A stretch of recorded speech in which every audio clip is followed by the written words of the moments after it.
Hi, ladies. For those of you that are new to me, I am Nicolia Williams, and I am a personal development coach teaching busy women to conquer their chaos and reach their goals.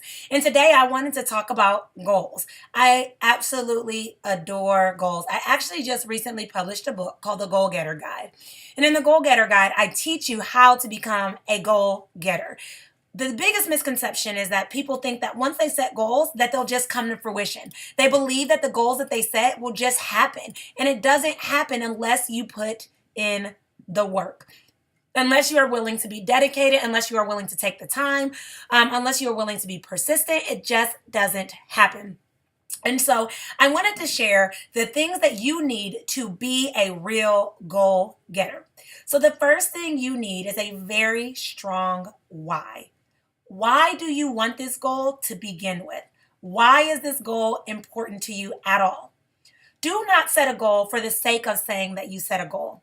A few years ago, my aunt became a health food coach, and she started to talk to me about the negative impact that dairy was having on people's lives. And she's telling me all these things about it being a baby growth cow hormone and all these things that didn't matter to me at the time. Fast forward a couple months, and my daughter became, I don't want to say allergic, but started to have a very bad reaction to dairy. And so instantly I had to change my family's entire dynamics as far as cooking, the different things we were letting into the house, the things that she was eating. And it really came down to a lot of our habits. And so when I decided that I set the goal of getting rid of dairy within my diet, my why was strong. Years before that, when my aunt had told me that dairy was bad, I didn't care. I didn't care. It didn't matter to me. But when it came forward with the stuff with my daughter, then my why was strong. I wanted to be an example for her. I wanted to make sure that she was healthy. And it changed the entire dynamic behind it. So the first thing you need is a strong why. The second thing you need is the willpower to do it in the first place, right? Because if you set a goal, let's say you set a goal to get up and start working out. Who wants to get up and start working out when it's pouring rain outside, your favorite TV show is on, you're in front of the fireplace and having a good time? Nobody. But you need to have the willpower to remember why you wanted to do it. You need to have the willpower to get up and fight those urges to lay in bed. You need to have the willpower to turn off the TV and sit down and write that book you've been talking about or that blog you've been talking about. You need to have the willpower to say, no, I'm not going to meet you at happy hour, but I'm going to go home and work on my doctorate. I'm going to go home and work on my business. Whatever it may be, you need to have the willpower. The next thing that you need to have is you need to have persistence. When you start a goal, you're all in, you're excited, you're going for it. Nobody can stop you. You're not thinking about it. You're not thinking about anything else. And then eventually you fall back into your old ways. You fall back into your old habits. You fall back into what's familiar. And it's easy to say goodbye to that because you like what you're doing instead. And so I'd like to challenge you to, instead of falling back into your old ways, to stay persistent. And the best ways to stay persistent is to build it into your schedule. So for me personally, I have a planner that I like to reference every single morning that reminds me of what I'm going to do. And I allow my planner to be my blueprint. And unless there is something short of an emergency, I'm not breaking away from my planner. So it's great that my friends may want to meet me here. It's wonderful that things come up. But I have to remember what it is I'm working towards. And so I reference my planner to maintain that I'm staying on track. Okay? Another way that I maintain persistence is I try to get an accountability partner. So someone who's going to tell me, hey, you're not supposed to do that. Hey, don't do that. I told a friend accidentally that I wanted to stop getting milkshakes. This was a while ago. And I told her, I said, I don't want to get milkshakes, right? I want to take a break from milkshakes because it was costing me money and a waste of my time and a silly habit to get into.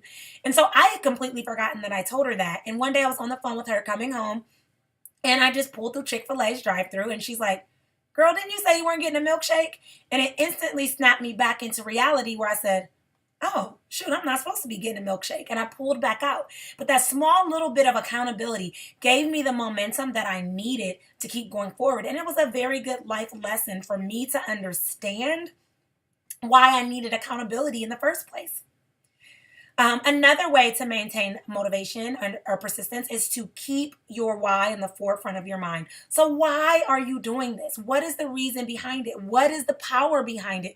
That sort of thing. And then that flows right into the next step. And the next step is understanding and visualizing the outcome that you desire. And you can do this one of two ways, okay? The first way you can do this is you can visualize the outcome if you don't go for this goal. So let's say you set a goal to work on your business, and you decide that you're going to work on it, and then you give up on that business. What does that mean for you? Does that mean that you're not going to be able to take your family on that vacation? Does that mean you're not going to be able to leave the job that you don't like anymore? Does that mean that you won't have extra income coming in? Does that mean that you won't make your kids proud or leave a legacy? What does that mean for you? And you can literally visualize what that means for you.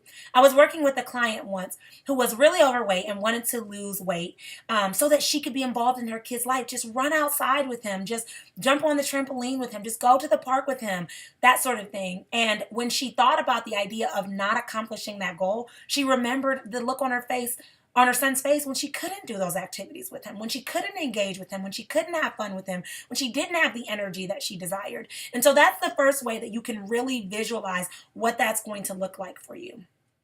The second way is you can visualize what that will look like when you do it. So if you write that book, will you get speaking engagements? Will you have extra streams of income? Will you be able to start a business? Will you be able to start a blog? Will you start a YouTube channel? What will that do for you? And when you visualize it, it's something so powerful because your visualization activity connects with your subconscious mind and really starts to inform the steps that you want to take with that. For me personally, I made a vision board for what my book would do for me. And I had pictures of money, and I had pictures of my daughters. I had pictures of a vacation that we were going to go on. I had pictures of crowds of people to symbolize that I'd be speaking and impacting people's lives. And every single time I felt like giving up, I'd look at that vision board and I would remember, oh my goodness, this is huge. I'll give you guys a very tangible example. I once listened to an interview with Michael Jordan. It was so powerful to me. And in this interview, he said years ago that he desired to become the world's best basketball player. Now, his junior year in school, he was kicked off the basketball team because he was not tall enough. Well, when I remember he said that he went into the locker to check the roster and realized his name wasn't on it. And he decided that that wasn't going to defeat him. That wasn't going to get the best of him, that he was still going to be the world's greatest basketball player. And so every day he'd go home and he'd keep practicing and keep practicing. And he said when he got too tired to practice, he would close his eyes and he would visualize what it looked like when his name and what it felt like when his name wasn't on that roster, and what that did to him. And it stirred a ton of emotions and made him inspired to keep going. And that's the same thing that your visualization activity can do for you. It can stir those emotions, either the emotions of excitement that are going to inspire you to keep going forward, or the emotions of frustration that are going to be like, I'm not dealing with this anymore. I'm going forward anyway. And so those are the activities. The final step that you can take to maintain the persistence that you need with your goals is to affirm yourself. We are our own worst enemy when it comes to goal setting, right? We start to tell ourselves all the reasons why we can't accomplish the things that we want to accomplish. I'm not smart enough. I don't have enough time. I don't have enough money. I don't have enough support. I'm not pretty enough. I'm not all these things. And we fill our mind with all of these misconceptions. And then we adopt these, or we internalize them and make them our reality when they're far from it. And so what I always do is I affirm myself long before the goal even happens. I affirm myself with what it is I am trying to accomplish. So when I was writing my book, I was telling myself, hey, I, Nicolia, am a best-selling author, right? When I started my business, I, Nicolia, am making a difference in women's lives all around the world. That's before I even registered my business, right? But I was already telling myself that because we are already programmed to think negative, to accept negative things as the reality. And so you have to reprogram your mind. You have to think again and start saying, okay, this is what I'm not going to accept, and I'm going to instead choose to think as positive as possible because I want to attract positive things to me. And just like visualization activities, affirmations speak to your subconscious mind and allow you to believe and accept these things as a reality, and then they start to inform your steps. So then you say, oh, I am going to be successful, or I am pretty, or I can accomplish this. And then you start to take the steps that you need towards the success that you desire with your goal. So, those are the strategies to make sure that you can be a real goal getter and make the changes that you need in your life and the changes that you desire. So, if you're looking for continuous ways to connect with me, you can connect with me on my blog at www.nicoliawilliams.com or across any social media platform at Nicolia Williams. And I hope that you guys have a fabulous day. And as always, continue with clarity. Bye.